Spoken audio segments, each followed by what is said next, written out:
जो आईएएस की सोच मेरे अंदर 9th 8th में जागी थी, वो बाद में मुझे लगा कि this is the really option जो मेरे इन रिक्वायरमेंट्स को फुलफिल कर सकता है। ये जो रैंक 182 से रैंक 20 तक की यात्रा है, इसमें मैंने जो काम किया कि मेरे कुछ पक्ष बहुत मजबूत थे। ऑप्शनल में पिछले साल मुझे 298 मार्क्स मिले थे, तो मुझे ऐसा लगता था कि ऑप्शनल मेरा स्ट्रेंथ है, इसको मुझे एनी हाउ मेंटेन करके रखना है। एक बहुत अच्छी लाइन है, having no option is the best option. जब हमारे पास कोई और ऑप्शन नहीं होता है ना, सिर्फ एक ऑप्शन होता है, तो हमारी मजबूरी होती है कि हम उसे एक चुनें और उस एक को सबसे बेहतर तरीके से परफॉर्म करें। सबसे पहले ये जो बात है कि हिंदी मीडियम में रिजल्ट्स नहीं होते हैं, ये रिसोर्सेज नहीं है, मुझे लगता है कि इसके लिए दूसरे फैक्टर्स कम रिस्पॉन्सिबल है, हम खुद ज्यादा रिस्पॉन्सिबल है। रवि, मुझे बताइए कि जब आप शुरू कर रहे थे, जब आपको जर्नी तो आपकी हमेशा आसान कभी रही नहीं होगी नेचुरली, तो इस सिविल सर्विसेज का आइडिया, ये थॉट प्रोसेस कहाँ से आया? सिविल सर्विसेज का जो आइडिया है, ये थॉट प्रोसेस है, ये आई थिंक क्लास 8 या 9 में मैं रहा होगा। उस समय मेरे मन में पहली बार आया। इनफैक्ट उस समय जो मेरा पीयर ग्रुप था या मेरे कुछ टीचर्स थे, वो सिविल सर्विसेज की बातें किया करते थे, and I was someone who used to listen to them very carefully. तो जब मैं उनको सुनता था तो आई थॉट कि कोई तो बड़ी चीज है जिसके बारे में सारे लोग बातें करते हैं, सभी लोग बातें करते हम्म। हैं। तो if they can talk about all this, why can't I talk? Why I can't do this if they are struggling with this?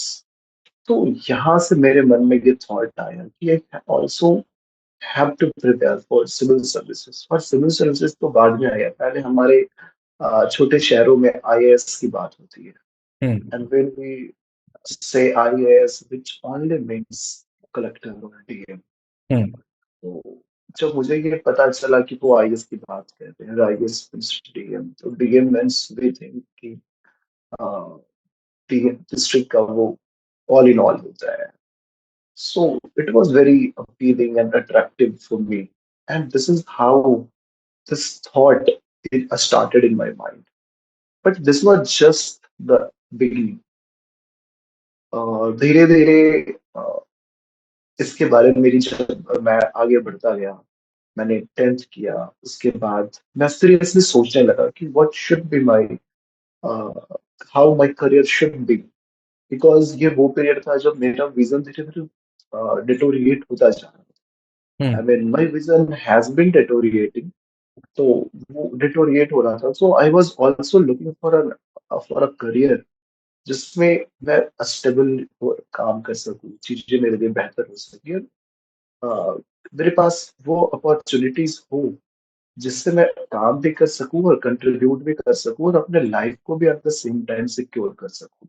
हम्म। तो आगे जो आईएएस की सोच मेरे अंदर 9th 8th में जागी थी, वो बाद में मुझे लगा कि this is the really option जो मेरे इन रिक्वायरमेंट्स को फुलफिल कर सकता है, मेरे करियर को भी सेटल कर सकता है, मेरी लाइफ को भी सिक्योर कर सकता है, मुझे वो अपॉर्चुनिटी दे सकता है जिससे मैं सोसाइटी के बारे जो मेरी जिम्मेदारियां हैं सोसाइटी के प्रति, उसको पूरा कर सकूं। एट सेम टाइम मैं खुद भी सेटिस्फाई हो सकूं काम करके। तो ये एक साथ खुद के लिए और सोसाइटी के लिए, दोनों के लिए काम करने का अपॉर्चुनिटी दे सकता है।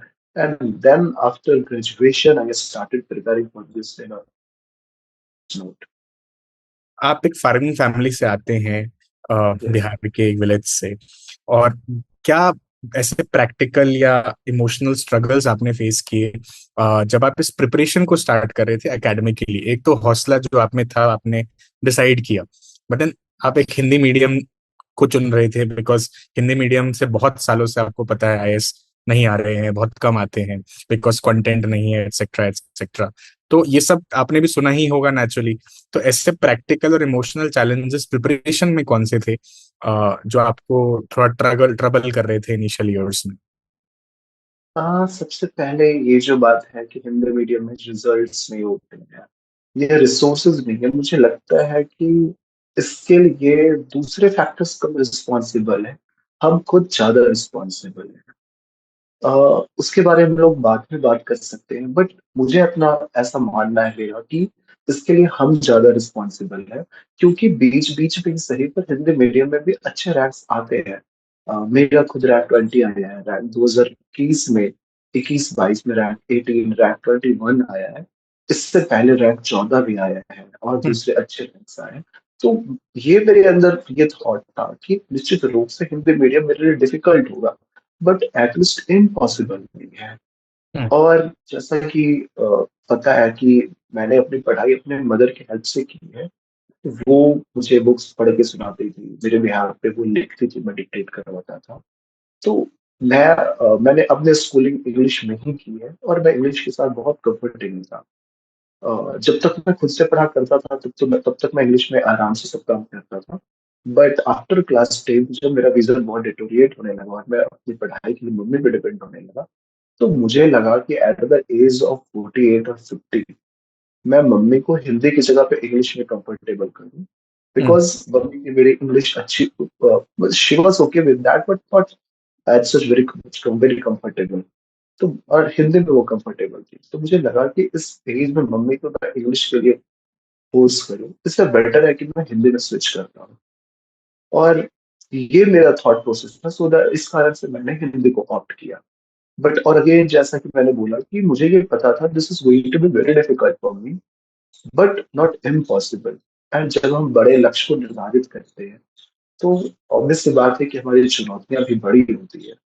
तो और हम ऐसे बड़ी चुनौतियों से घबरा नहीं सकते, और फिर पूरे अपने अभी तक के लाइफ में चैलेंजेस को फेस करना एक तरह से मेरे लिए ब्रेड एंड बटर सा रहा है।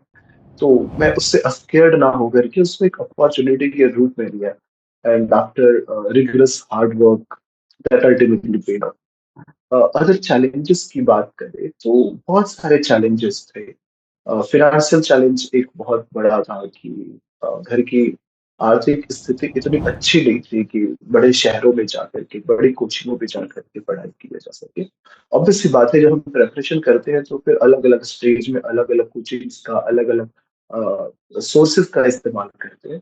But to be very honest इतनी अच्छी स्थिति नहीं थी कि हम बहुत इनिशियली बड़े कोचिंग में और दिल्ली जैसे शहरों में जाकर अफोर्ड कर सके। तो मैंने अपनी ज्यादातर पढ़ाई घर पे ही रह करके पूरी की है। सिमिलरली अगर इकोनॉमिक कंडीशन को छोड़ दे तो कभी कभी सेल्फ डाउट भी आ जाता, बिकॉज बीपीएससी में मेरा तीसरे अटेम्प्ट में सिलेक्शन हुआ, यूपीएससी में पहले 3 अटेम्प्ट में मुझे विफलता हासिल लगी। तो वो जो विफलता का जो हाल होता है, 3 अटेम्प्ट तो 5 बार लगातार विफल होना, तो ये अपने आप में काफी डीमोटिवेटिंग होता है। और तब जब आपकी परिस्थितियां पहले से प्रतिकूल हो, आप सेल्फ डिपेंडेंट ना होकर के दूसरों के हेल्प से काम कर रहे हो, तो that also creates a lot of problems for you. तो इस तरह के इमोशनल चैलेंज भी मेरे लिए है। आपने बीपीएससी कब देने का सोचा, जब आपको लगा कि यूपीएससी में बहुत ज्यादा नहीं हो रहा है तो BPSC examination side by side कर लिया जाए? नहीं देखिए, मैंने ऐसा नहीं सोचा था। मैंने ये सोचा था, मैंने 2021 में ही फॉर्म अप्लाई किया था, जबकि 2021 में मैंने पहले बार यूपीएससी भी दिया था। मेरा ये मानना था कि अगर हम यूपीएससी की सही से तैयारी करते हैं, तो बीपीएससी की तैयारी हमारे लिए बहुत डिफिकल्ट नहीं रह सकती है। थोड़ा सा अतिरिक्त एफर्ट अगर डालते हैं तो बीपीएससी हमारे लिए आसान होगा।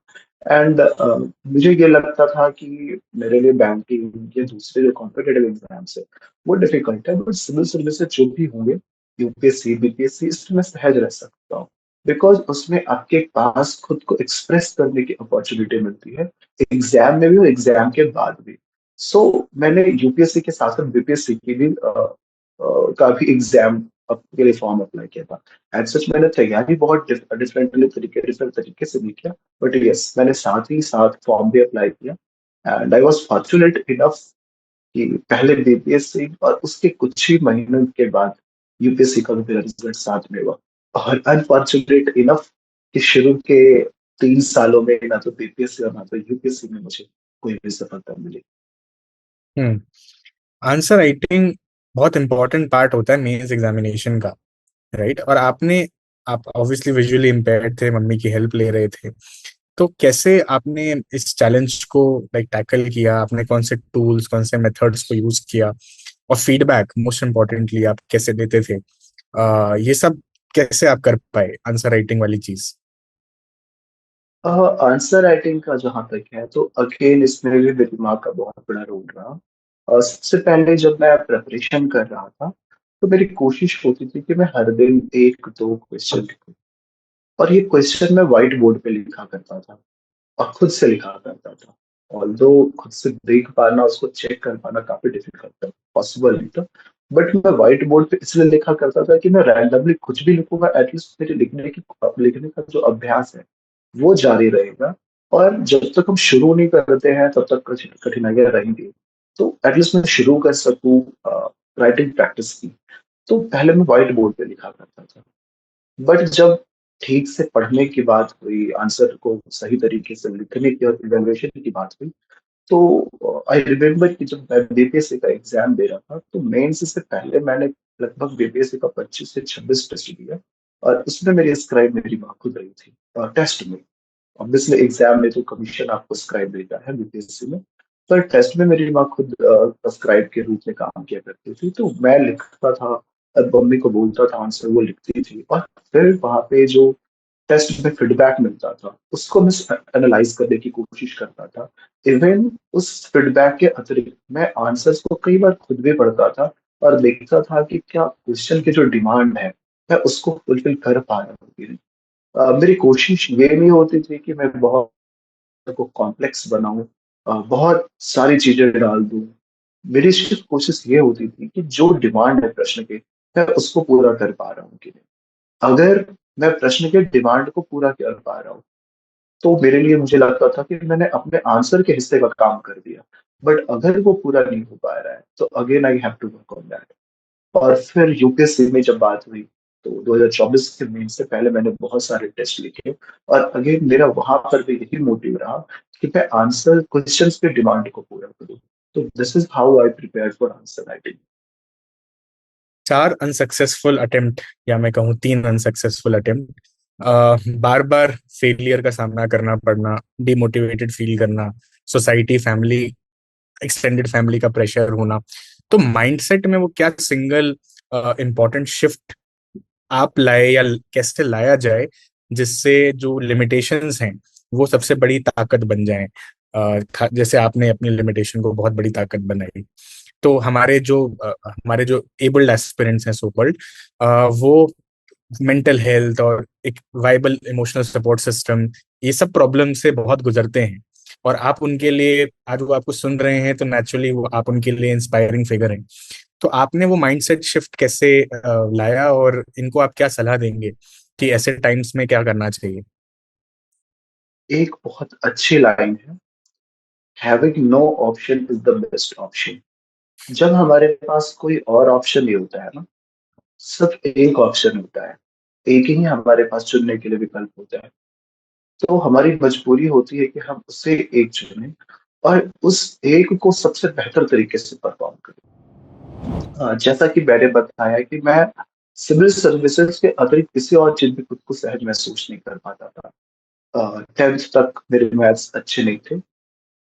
तो मैथ्स से ही डर करके मैंने सिविल सर्विसेज की तैयारी का निर्णय लिया, बिकॉज मुझे ऐसा लगता था कि सिविल सर्विसेज में मैथ की कोई ज्यादा भूमिका नहीं है, थोड़ी हम्म। बहुत भूमिका है। तो मैं यहाँ बेहतर बेहतर परफॉर्म कर सकता हूँ। ये अलग बात है कि बाद में मैंने जो 3 बार सीसैट क्वालिफाई किया है, 3 प्रीलिम्स क्लियर किया, वो तीनों विशुद्ध रूप से मैथ्स और रीजनिंग के बेस पे किया। हम्म। मुझे मेरा मैथ्स अच्छा शुरू में नहीं था, तो मुझे लगता था कि इस तरह से जो बैंकिंग या रीजन एसएससी के जो एग्जाम्स है मैं उसमें बेहतर परफॉर्म नहीं कर सकता। मैंने ग्रेजुएट 12th ह्यूमैनिटीज से किया था, तो बहुत स्वाभाविक है कि इंजीनियरिंग और मेडिकल जैसे फील्ड मेरे लिए थे नहीं। सो मेरे पास ऑप्शंस बहुत लिमिटेड थे। एक ऑप्शन बचता था टीचिंग के लिए, तो उसके लिए बीएड करना है, जबकि मैंने नॉर्मल ग्रेजुएशन किया था, फिर बीएड करने के लिए मुझे 2-3 साल के एक्स्ट्रा टाइम देने होते। सो इस तरह की सारी options थी। फिर मुझे ये भी मेरे मन में, जब मैं फेलियर के फेज से गुजर रहा था, तो मुझे ऐसा लगता है कि what are the option that I have. मैं बिजनेस कर सकता हूँ क्या मेरे पास? मेरा आंसर था नहीं, because I either have that financial condition, not that physical condition. मैं क्या और कर सकता हूँ? अगेन मुझे नो मिलता था। जबकि आज मैं ये मानता हूँ कि दूसरे ऑप्शंस होते हैं, लेकिन मैं उस समय ऑप्शन को खोज पाने में असमर्थ था। तो सिर्फ और सिर्फ एक ऑप्शन सिविल सर्विसेज मुझे दिखता था, और मेरे लिए ये बहुत स्वाभाविक फिर हो गया था कि मैं अपने करियर को सिक्योर करने के लिए सिविल सर्विसेज की तैयारी में अपना 100% दूं। और थैंक्स टू माय पेरेंट्स कि मेरे विफलताओं को उन्होंने विफलता नहीं माना। तो मुझे ऐसा लगता है कि मेरे विफलताओं में भी उन्होंने मेरी सफलता को देखा। उन्होंने देखा कि मैं कर पा रहा हूँ, मेरे अंदर इम्प्रूवमेंट है या नहीं। उन्होंने मेरे एफर्ट को हमेशा अप्रिशिएट किया, and particularly my father who always used to motivate me। और मैं जब फेल होने के बाद, स्वाभाविक है लोग डिसअपॉइंट होते हैं, रूठते हैं, तो वो हमेशा साथ खड़े होते थे, एंड ही यूज्ड टू से कि कोई बात नहीं, अभी तुम्हारे पास बहुत सारे अटेम्प्ट्स हैं, तुम एक बार फिर से ट्राई करो, you will ultimately get success.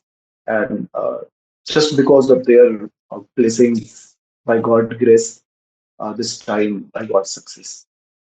ये बहुत बहुत बड़ी बात है, क्योंकि पेरेंट्स बहुत ज्यादा भूमिका इम्पोर्टेंट इस टाइम निभा सकते हैं। लास्ट ईयर एक मनु गर्ग थे, जो हैं of course 90 all India rank 91।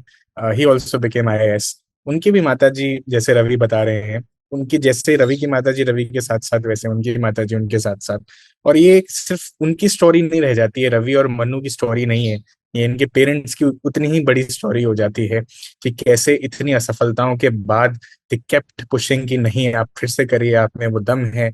ऐसा ऐसा रवि, क्या लगता है इन्होंने आप में ऐसा क्या देखा कि क्या इनको ऐसा भरोसा था कि बचपन में कुछ ऐसा, आप क्या प्रोडिजी थे या कुछ, कहीं आपने कुछ ऐसा परफॉर्म किया था जिससे उनको एक कॉन्फिडेंस था कि मेरा लड़का एक दिन तो आईएएस बन सकता है?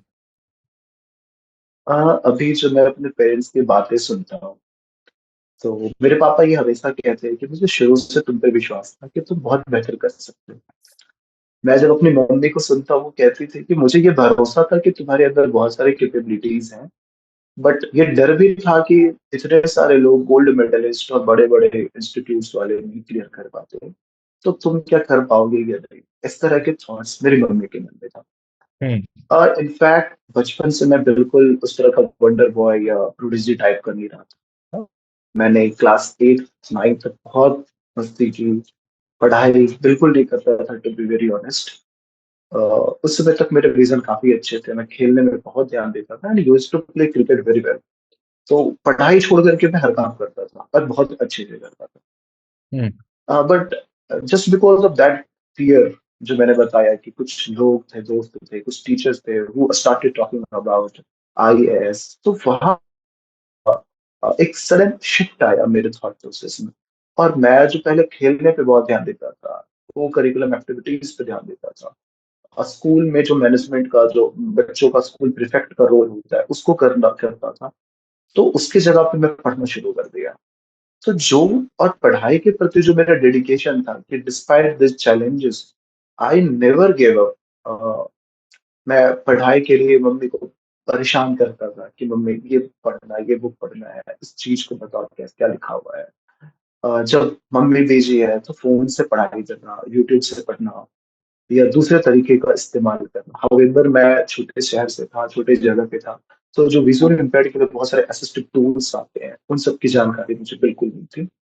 तो जो भी हमारे पास लिमिटेड ऑप्शंस थे, मैं उसको बहुत अवेल किया करता था, बहुत यूज किया करता था।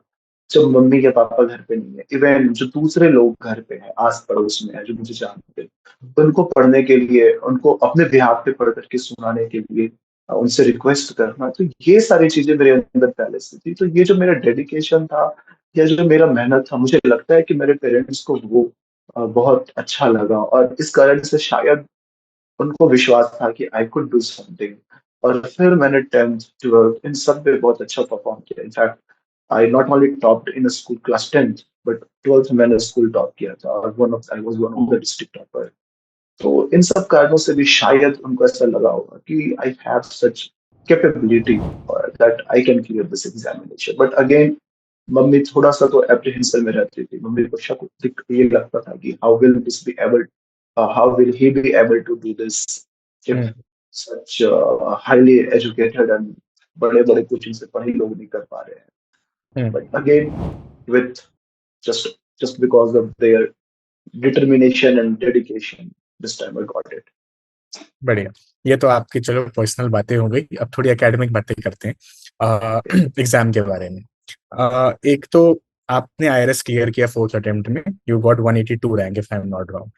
अब आप यस। 182 से सीधा 20 रैंक तक आपने जंप किया। सो आपको क्या चीजें श्योरिटी के साथ पता चल गई थी कि ये तो नॉन नेगोशिएबल है इस एग्जामिनेशन में, और अब मैं वो गलती दोबारा नहीं करूंगा, अब मैं कभी भी टॉप रैंक ला सकता हूँ? 182 जब आप लाए तो आपको क्या पता चल गया इस एग्जाम के बारे में ऐसा कि जो नॉन नेगोशिएबल है? हाँ, मुझे ये समझ में आया कि राइटिंग स्किल बहुत इंपॉर्टेंट है और कॉन्सेप्चुअल क्लैरिटी बहुत इंपॉर्टेंट है। ये 182 रैंक वाले मुझे पता चला। हम्म। मैंने उस मेन से पहले करीब 45 से 50 क्वेश्चन लिखे थे और पूरे मेहनत के साथ लिखे थे। उस पूरे अवधि में मैंने पढ़ाई के साथ साथ लिखने पे बहुत ध्यान दिया था।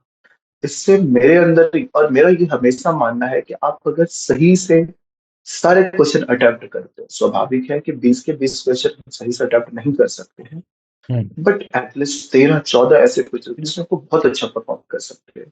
दो तीन ऐसे भी क्वेश्चन हो सकते हैं जिसमें हमारी स्थिति बहुत अच्छी ना हो। हम्म। एक दो क्वेश्चन ऐसा भी हो सकता है जिसके बारे में आप कुछ भी नहीं जानते। बट रिमेनिंग जो 14-15 क्वेश्चन है उसमें हमारी अच्छी स्थिति होनी चाहिए।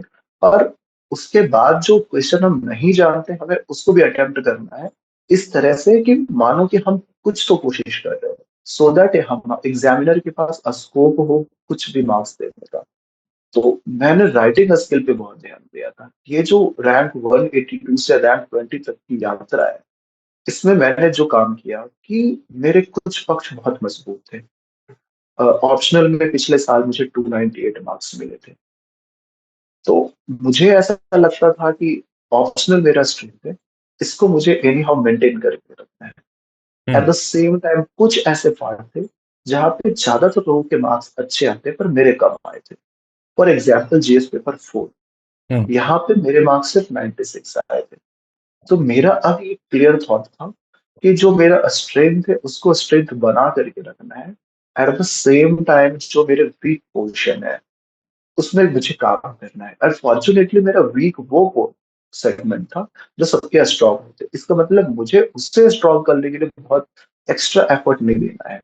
तो एथिक्स में मैंने जो पिछले साल मेरे 96 थे उसको मैंने 119 किया। जीएस पेपर 3 में भी मेरे मार्क्स बहुत अच्छे नहीं थे, उसमें भी मैंने इस बार 11 मार्क्स ऐड किया। इनफैक्ट इंटरव्यू एक ऐसा पार्ट था जिसमें मुझे शुरू से मैं बहुत कॉन्फिडेंट रहा करता था। इनफैक्ट बीपीएससी का जब मैंने इंटरव्यू दिया तो I got 96 out of 120 marks which is quite good marks. Hmm. But जब मैंने यूपीएससी का इंटरव्यू दिया लास्ट ईयर तो आई गॉट जस्ट 180 मार्क्स। तो मेरे मन में ये हमेशा चलता था कि इस 182 में भी मैं 15-20 मार्क्स ऐड कर सकता हूँ, हम्म। और इसके लिए कोई बहुत एक्स्ट्रा एफर्ट नहीं डालना होता। इनफैक्ट इंटरव्यू एक इतना खूबसूरत चरण है इस परीक्षा का जिसके लिए हमें मेहनत ज्यादा नहीं करना होता है। विशेष रूप से हम्म। हमें अपने व्यक्तित्व पे सिर्फ काम करना होता है और वो बहुत आसानी से हो जाता है। तो this time I got 201 marks in interview as well. तो इससे क्या हुआ कि जो क्यूमुलेटिव इफेक्ट ये हुआ कि जो मेरे मार्क्स पहले लास्ट अटेम्प्ट में 870 थे वो इस बार बढ़ के 1024 हो गए। सो छोटे छोटे मैंने सुधार किए। जो मेरे स्ट्रेंथ थे मैंने उसको स्ट्रेंथ बनाए रखा, जबकि जो मेरे थोड़े से कमजोर पक्ष उसको मैंने मजबूत किया। तो मैं ये हमेशा सजेस्ट करता हूँ कि यूपीएससी में आप किसी एक को वीक करके या एक को मजबूत करके टॉप नहीं कर सकते हो। आपको संतुलित अप्रोच के साथ काम करना होगा। हम्म। करंट अफेयर और न्यूज़पेपर बहुत टफ हो जाता है to prepare, even with proper eyesight. तो ये आपका मतलब कैसे आपने न्यूज़पेपर स्पेसिफिकली, क्योंकि हम तो डेली सुबह उठ के इंडियन एक्सप्रेस या हिंदू एस्पिरेंट्स पढ़ते हैं, और वो नेचुरली वो इतना मतलब कोई मतलब प्रॉब्लम नहीं होने के बाद भी बहुत टफ होता है टू रीड। तो आपने इस सेगमेंट में क्या काम किया स्पेसिफिकली जिससे करंट अफेयर्स आपको पेन पॉइंट नहीं लगा? सर यूपीएससी के जो मेरी 5 ईयर प्लानिंग रही है, चाहे अनचाहे, उसमें मैंने ये पाया है कि यूपीएससी बहुत नॉलेज और बहुत इंटेलिजेंस की परीक्षा नहीं, हम्म। ये कॉमन सेंस की परीक्षा है, सही स्ट्रैटेजी की परीक्षा है। हम्म। अगर हमारी रणनीति सही होती है तो बहुत लिमिटेड नॉलेज के बावजूद हम बहुत अच्छा कर सकते हैं। हम्म। और मैंने ऐसा ही किया। करंट अफेयर में भी मेरी यही भूमिका, मेरा यही अप्रोच रहा। टू बी वेरी ऑनेस्ट, मैंने आज तक कभी हिंदू नहीं पढ़ा, कभी इंडियन एक्सप्रेस नहीं पढ़ा। हम्म। मैं बिल्कुल किसी को गुमराह नहीं कर रहा हूँ, मैंने जो किया मैं वो कर रहा हूँ, बता रहा हूँ। मैं, हो सकता है गलत हूँ, बट क्योंकि 2 बार परीक्षा के परिणाम मेरे पक्ष में आए हैं, तो मुझे लगता है कि इस पर भी ट्राई किया जा सकता है। हम्म। मैंने दैनिक जागरण पढ़ा, बहुत लिमिटेड तरीके से पढ़ा। दैनिक जागरण की भास्कर? दैनिक जागरण, उसका अच्छा। राष्ट्रीय संस्करण। और अच्छा। मुझे लगता है कि कोई भी हिंदी न्यूज़पेपर भी पढ़ेंगे राष्ट्रीय संस्करण, तो वो उतना इफेक्टिव होगा। पहली बात। दूसरी बात कि जो इम्पोर्टेंट आर्टिकल्स होते थे हिंदी न्यूज़पेपर्स के, अगेन मैंने इंग्लिश के बारे में बताया कि mummy was not very comfortable with that, तो मेरे लिए हिंदी एकमात्र ऑप्शन था।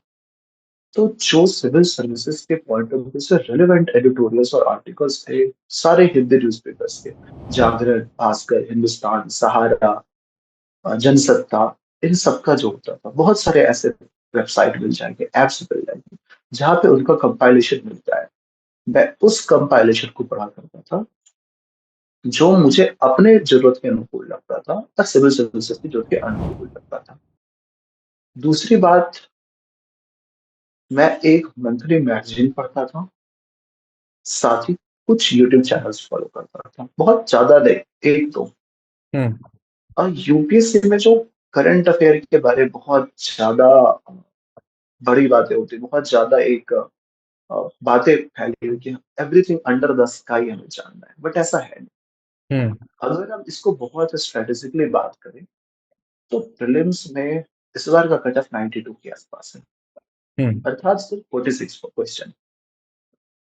मुझे ऐसा लगता है कि कोई भी व्यक्ति अगर एनालिसिस करता है, तो जीएस पेपर 1 जो हमारा है, उसमें हिस्ट्री, ज्योग्राफी, पॉलिटी और इकोनॉमी से 60 के आसपास क्वेश्चन आ जाते हैं।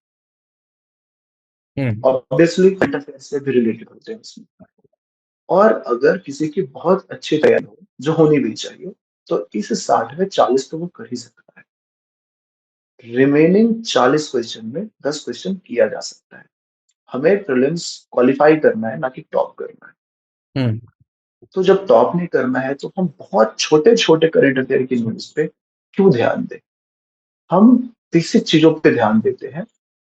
जैसे 2023 में प्रेसिडेंट के इलेक्शन से रिलेटेड 2 प्रश्न किए गए, और ऐसा इस कारण से क्योंकि उस इसके पिछले वर्ष प्रेसिडेंट का इलेक्शन हुआ, और इससे जुड़े 2 प्रश्न किए गए। अब जो 2 प्रश्न थे, उसके करंट अफेयर में आप ना हिंदू में न्यूज खोज सकते हो, ढूंढ सकते हो, और ना तो जागरण में ढूंढ सकते हो। हम्म। बट एक आइडिया आपको मिलता है कि कहाँ से क्या हो सकता है। सिमिलरली चेस से रिलेटेड क्वेश्चन पूछे गए 2024 में शायद, वो आपको हिंदू में भी मिल जाएगा और जागरण में भी मिल जाएगा। ऑब्वियस सी बात है, जो क्वालिटी हिंदू की होगी वो जागरण की नहीं होगी, बट हम्म। इतनी क्वालिटी होती है कि हमारे जो रिक्वायरमेंट्स है क्वालिफाई करने के लिए, वो पूरा हो जाए। तो ये प्रीलिम्स के स्तर पे करंट अफेयर की बात है। दूसरी बात, जो जीएस पेपर 1, 2, 3, 4 की बात करते हैं, अगेन ये सच्चाई है कि हिंदू और इंडियन एक्सप्रेस फार बेटर, बहुत बेहतर है, far better than Hindi newspapers. But हमें देखना होगा कि हमारी रिक्वायरमेंट क्या है, और हम क्या उसको किसी जो कमियां हैं, उसको किसी और सोर्स से कंपनसेट कर सकते हैं कि नहीं। तो जीएस पेपर 2 और 3 में जो करंट अफेयर का रोल होता है, अगेन मैंने अपनी जर्नी में पाया कि मैं उसको दैनिक जागरण और जो दूसरे सोर्सेज में यूज कर रहा हूँ, चाहे वो मंथली मैगजीन हो, या हर दिन डीडी न्यूज में पे जो शाम के रात के 8 बजे न्यूज आता है, उसको सुनना, या रेडियो न्यूज जो होता है, उसको सुनना, उससे हम कंपनसेट कर सकते हैं। तो जब ये कर सकते हैं, तो फिर बहुत चैलेंजिंग वैसे भी नहीं रहा। मुझे लगता है कि सारे बच्चे वीकली मंथली करंट अफेयर पढ़ते ही हैं, सारे न्यूज पेपर पढ़ते ही हैं। डेली न्यूज और जो रेडियो न्यूज है, वो मैं सुना करता था, तो उसमें अगेन विजन का बहुत ज्यादा रोल होता नहीं था, आंखों की ज्यादा भूमिका होती थी। तो मेरे लिए चीजें आसान गई। सो अगेन, ये बहुत चीजों को कॉम्प्लेक्स करके बहुत नॉलेज गेन करने का खेल नहीं है UPSC. It is all about your strategy, how you approach, how you behave. CSAT में चूंकि आपने बताया आपने क्लियर किया, बट देन परिस्थितियां आपके क्या कहते हैं उसको, अगेंस्ट थी, बिकॉज हिंदी और ऊपर से मैथ्स दोनों ही सी सैट के लिए थोड़ा मुश्किल था। तो आपने कैसे टैकल किया सी सैट को? सर इनफैक्ट हिंदी मीडियम के ज्यादातर बच्चे कॉम्प्रिहेंशन की बात करते हैं। वो कॉम्प्रिहेंशन के बेस पे सीसैट को क्लियर करने की कोशिश करते हैं। मैंने भी ये कोशिश की थी, बट पहले अटेम्प्ट में मेरा फिल्म्स क्लियर हुआ था। उसके बाद दूसरे और तीसरे में क्लियर नहीं हुआ, और फिर चौथे पांचवें में हुआ। तो मैं जब प्रिपेयर कर रहा था तो मुझे ऐसा लगा सीसैट में कि कॉम्प्रिहेंशन से करीब 27-28 क्वेश्चन पूछे जाते हैं। हम्म। और हम मैं अपनी अगर बात करूँ तो मैं कोई कितने भी कोशिश कर लूँ, मैं 27 में 20-21 से ज्यादा ठीक नहीं कर सकता। हम्म। कुछ लोग हो सकते 23-24 कर ले, पर मैं 20-21 तक ही कर पाता था, और टाइम काफी लग जाता था। ये पहली समस्या थी। दूसरी समस्या ये थी कि मैं प्रैक्टिस हिंदी में करता था। आमतौर पे अस्क्राइब जो मुझे मिले प्रीलिम्स में, वो इंग्लिश वाले मिले। हम्म। वो हिंदी को पढ़ने में समर्थित थे नहीं। तो ये दूसरी चुनौती थी।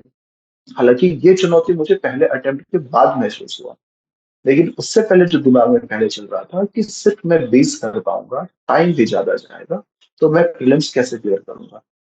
इसी कारण से मैंने मैथ्स और रीजनिंग की जो डुएबल टॉपिक्स है, मैंने उसको करने के लिए कोशिश किया। यूट्यूब पे मुझे कुछ ऐसे टीचर्स मिले। अगेन मैंने यूट्यूब पे देखा। मैंने देखा कि वो जो बता रहे जिस तरह से, मैं उसमें सहज हूँ। मैं उसको क्लियर समझ पा रहा हूँ। और फिर इसमें मुझे अपनी माँ का हेल्प मिला। जहां भी कुछ भी दिक्कत होगा मैं माँ से पूछता हूँ कि मम्मी ये क्या लिखा है वहां पे, और वो बताया करती थी। तो उससे मेरा मैथ्स धीरे धीरे ठीक हुआ, और इनफैक्ट मुझे मैथ्स में मजा भी आने लगा। मैंने जैसा कि बताया कि 10th के बाद मैंने ह्यूमैनिटीज लिया, सिर्फ इस डर से लिया था कि मेरा मैथ्स अच्छा नहीं था। हम्म। मैंने सिविल सर्विसेज के बारे में इसी कारण से सोचना शुरू किया तरीके से कि मैथ्स की भूमिका कम है और मेरा मैथ्स बहुत अच्छा है, नहीं तो सेफ रहेगा मेरे लिए।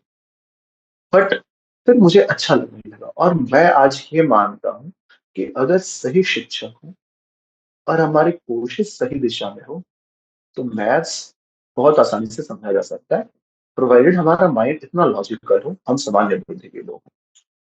हम्म। तो maths is not such a big deal. तो मैंने फिर वीडियोस देख देख करके, बहुत प्रैक्टिस करके, मैंने बहुत रिगरसली प्रैक्टिस किया। और लास्ट 2011-12 से जो भी क्वेश्चन सीखैट में पूछे गए थे, मैंने सब बनाया। और उसके बाद मेरी कंडीशन ये रही कि जो 2024 का मैंने सीसैट दिया, उसमें करीब 51-52-53 जो भी मैथ्स और रीजनिंग पूछे गए थे, उसमें मैंने 49 या 50 अटेम्प्ट किया, जिसमें मेरे 45 या 46 सही हुए थे। और उसके बाद मेरे पास समय भी बच गया। बट इवन मैं अपने मैथ्स के एक्यूरेसी को लेकर इतना श्योर था कि टाइम बचने के बावजूद मैंने कॉम्प्रिहेंशन को टच नहीं किया।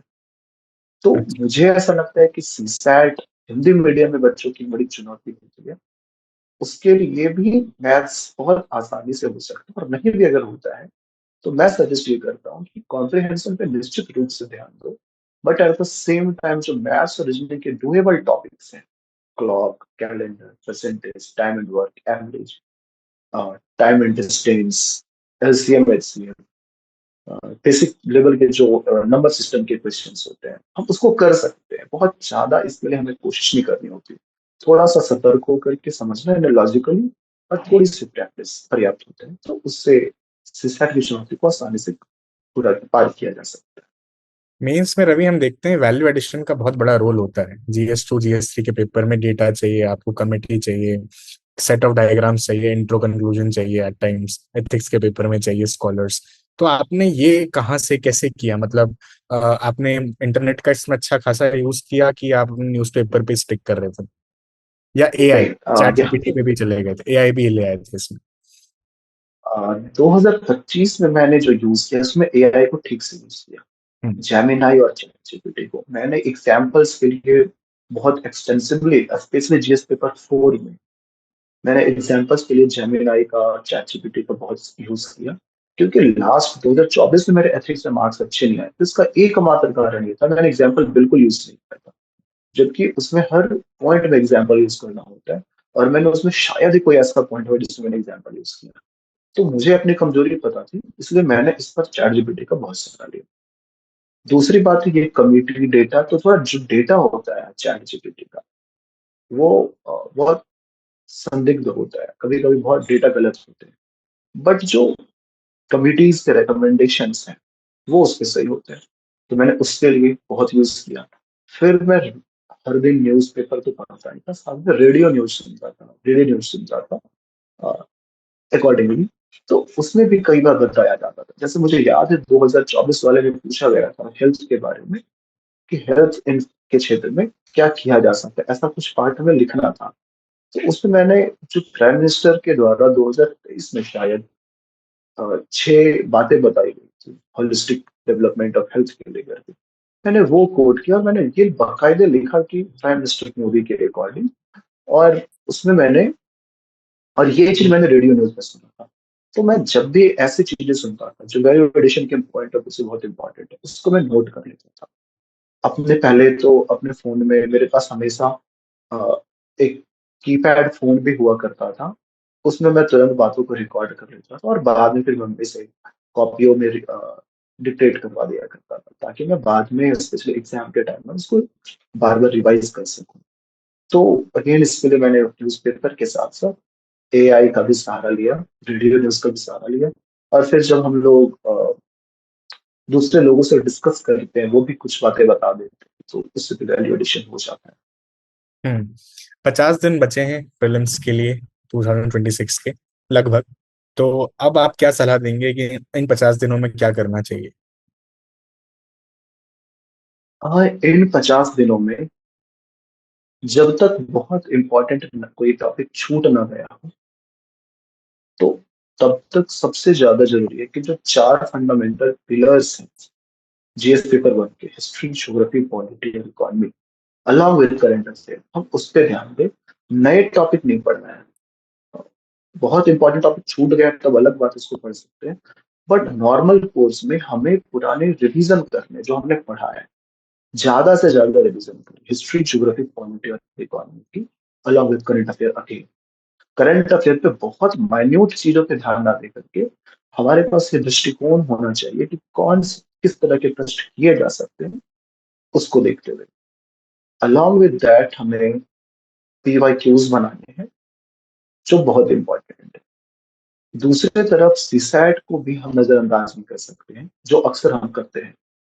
कॉम्प्रिहेंशन, मैथ्स, रीजनिंग, तीनों पे ध्यान देना है। क्योंकि अक्सर देखा जाता है किसी साल कॉम्प्रिहेंशन आसान आता है तो मैथ रीजनिंग डिफिकल्ट हो जाते हैं, किसी साल मैथ आसान होता है तो कॉम्प्रिहेंशन डिफिकल्ट हो जाता है। तो ऐसे में हम दोनों तीनों पार्ट्स पे, मैथ, रीजनिंग और कॉम्प्रिहेंशन, सब पे ध्यान दें। पर हाँ, इस क्रम में हम ये कर सकते हैं कि आज से हर दिन 5-7 कॉम्प्रिहेंशन जरूर ट्राई करें, जरूर सॉल्व करें, ताकि हमारी स्पीड अच्छी हो सके, हमारी एक्यूरेसी अच्छी हो सके।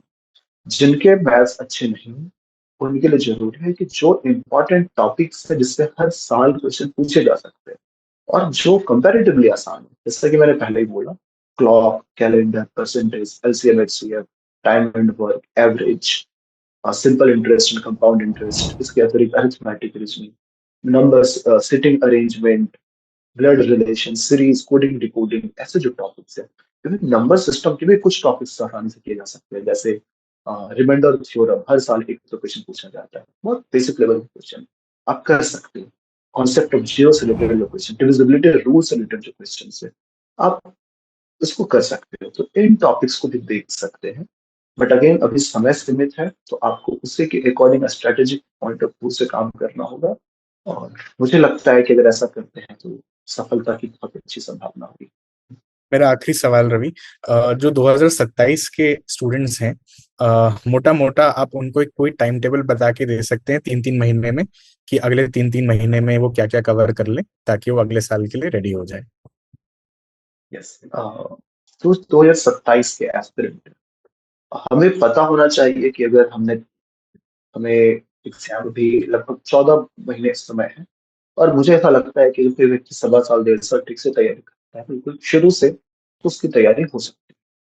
सबसे पहले एनसीईआरटी पे आपको अगले 3 महीने में बहुत काम करना है। आपकी कोशिश होनी चाहिए कि क्लास 6 से 12 तक की एनसीईआरटी, अगर कोई बैकग्राउंड नहीं है तो, और यदि बैकग्राउंड है सिस्टर ज्योग्राफी पॉलिटी इकोनॉमी की, तो क्लास 9 से लेकर के क्लास 12 तक की जो एनसीईआरटी है उस पर बहुत अच्छी पकड़ बनाए। और यहाँ से पढ़ना नहीं है बल्कि उसको समझना है। और समझने के लिए आपको जैसे पढ़ना होता है, आप टीचर्स का सहारा ले सकते हैं, यूट्यूब का सहारा ले सकते हैं, खुद से पढ़ सकते हैं, मल्टीपल टाइम रिवाइज कर सकते हैं। जो बेस्ट आपको लगता है वो आप करें। एट द सेम टाइम आप हर दिन एक दो आंसर लिखा करो। एनसीईआरटी पढ़ रहे हैं तो एनसीईआरटी में जो एक्सरसाइज के रूप में क्वेश्चन होते हैं, अब उसको सॉल्व करें। उसके बाद बारी आती है जो हमारे 8 10 11 इंपॉर्टेंट स्टैंडर्ड बुक्स हैं। अगर आप कोचिंग में हो तो कोचिंग मटेरियल्स का सहारा लो। अगर कोचिंग में नहीं हो तो स्टैंडर्ड बुक्स का सहारा लो, और उसको एक एक करके पूरा करो। आप ऐसा भी कर सकते हैं कि एक साथ 2 3 सब्जेक्ट की पढ़ाई कर सकते हैं। अगर किसी का पढ़ने का तरीका ऐसा है कि 2 घंटा में हिस्ट्री पढ़ो, 2 घंटा ज्योग्राफी, 2 घंटा इकोनॉमी, 2 घंटा करंट अफेयर, तो वैसे भी कर सकते हो। मैं पर्सनली पढ़ा करता था, जो एक सब्जेक्ट अगर मैं हिस्ट्री पढ़ रहा हूँ तो मेरी कोशिश होती थी कि पहले मैं हिस्ट्री पूरा करूं, भले वो 10 दिन लगे या 20 दिन लगे। सो जैसे भी आपका, जिसमें भी आप सहज हो, आप उसको पूरा करो। बट हर हाल में ऑप्शनल के साथ सीसैट को के साथ फरवरी 2027 तक सिलेबस पूरा होना चाहिए। सीसैट आपको किसी भी हाल में सितंबर, एट मैक्स अगस्त सितंबर तक शुरू कर देना चाहिए, ताकि फरवरी के बाद आपके पास रिवीजन के लिए पर्याप्त समय हो। फरवरी तक जब एक बार सिलेबस पूरा हो जाता है, इस बीच आपके आंसर राइटिंग भी थोड़ी थोड़ी होते रहती है, फिर आप प्रैक्टिस के मोड में आ सकते हो। This is in the sense कि जब हम आने वाले 1 साल तक पढ़ाई करेंगे फरवरी तक, तो हमारी स्टडी का अप्रोच इंटीग्रेटेड होना चाहिए। मीन्स प्रीलिम्स, मेंस दोनों की तैयारी अलग अलग नहीं, बल्कि एक साथ होनी चाहिए। इंटीग्रेटेड अप्रोच के साथ होनी चाहिए, और इंटरडिसिप्लिनरी अप्रोच के साथ होनी चाहिए। इंटरडिसिप्लिनरी अप्रोच मीन्स एक सब्जेक्ट को दूसरे सब्जेक्ट से जोड़ते हुए, एक टॉपिक को दूसरे टॉपिक के साथ जोड़ते हुए। तो आप फरवरी तक सिलेबस कंप्लीट करो। फरवरी के बाद मार्च अप्रैल में, इस 3 महीने में प्रीलिम्स स्पेसिफिक काम करो, प्रैक्टिस किया करो, रिवीज खूब एक्सटेंसिवली करो, और wish you all the very best for this. Thank you Ravi, आपके माता पिता को मेरा प्रणाम और आपको बहुत बहुत बधाई। आपने ये एग्जाम निकाला और आप कितने लोगों के लिए प्रेरणा बने हैं आपको शायद ही नहीं मालूम है, लेकिन बहुत लोग आपको देख के इंस्पायर हो रहे हैं। बहुत धन्यवाद रवि, आपने हमारे लिए समय निकाला। आशा करता हूँ आपको अच्छा लगा और आप आगे सर्विसेज में बहुत अच्छा काम करेंगे। धन्यवाद।